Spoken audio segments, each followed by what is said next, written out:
Story of Saints. November 7th is the feast day of Saint Didacus of Alcala. Saint Didacus is not very well known, but you do not want to skip this video because he is a saint that, despite being born around the year 1400, is still walking and praying even in 2024, and if you ever visit Washington, D.C., you could see the saint in person with your own eyes. Didacus was born around the year 1400 to a poor and religious family in San Nicolas del Porto of Spain. At a young age, Didacus was persuaded by his parents to live an eremitical life, following in the footstep of a neighboring priest. As a disciple of this hermit priest, he lived a simple life, learning mostly manual skills such as gardening and crafting. After a few years following in the footstep of the hermit priest, Didacus went on to join the convent of the observant Franciscan friars at Arizafa, where he worked manual labors in support of convent. In 1441, as a Franciscan lay brother, Didacus was sent to the Canary Islands to perform missionary work.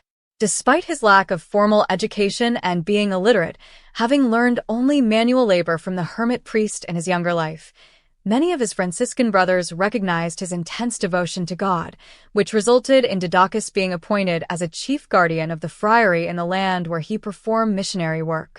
In 1450, Didacus and 3,800 of his religious brothers went to Rome to celebrate Jubilee and attend a canonization mass for Saint Bernardine of Siena. During their visit, many of the friars in Araceli fell ill, and so, with permission from his superiors, Didacus stayed in Rome to take care of the sick. During this time, many miraculous healings were attributed to Didacus. Some of the friars healed through the intercession of Saint Didacus said that they were restored to health simply through the saint making the sign of the cross over them. It was also during this time that Saint Didacus went out to the streets of Rome, offering assistance to the poor, which earned him the title Friend of the Poor. Once the epidemic in Rome passed, Didacus returned to Spain. Having heard of the charitable works of Didacus and the saint's devotion to the Blessed Virgin Mary, the Archbishop of Toledo in Spain invited Didacus to teach at the University of Alcala de Henares, where he remained until his death in 1463. On his deathbed, Didacus asked to wear only an old, worn-out habit so that he might die in the same way as the poor Saint Francis. At the moment of his death, Didacus was quoted saying, "O faithful wood, O precious snails, you have borne an exceedingly sweet burden, for you have been deemed worthy to bear the Lord and King of heaven." But the story did not stop there, as even in death, Didacus was blessed by God. His body remained mostly incorrupt for over 100 years. In 1562, 99 years after his death, Don Carlos, who was the son of King Felipe II, went into a coma after falling down from a great height at the University of Alcala. Hearing about the many miracles of Didacus and that the saint had spent his final moments at the university, the king pleaded to the Franciscans of Alcala for Didacus's intercession. The Franciscans brought out Didacus's mostly incorrupt body, laying the body of the saint next to the comatose boy. The next morning, the boy awakened from his coma, and out of gratitude, the king promised a miracle for a miracle.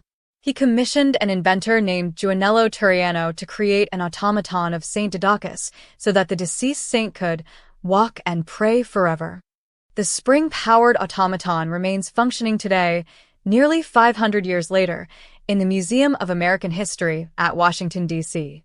Saint Didacus's final words, praising the nails of the crucifixion holding up the King of Kings, is a personification of his own life, which is the embodiment of 1 Corinthians 1:25. The foolishness of God is wiser than human wisdom, and the weakness of God is stronger than human strength. Despite being illiterate, Didacus's devotion to his faith resulted in the saint being blessed by God with the gift of miraculous healing and granted various prestigious positions, including as the superior of a friary and even a teacher for the University of Alcala.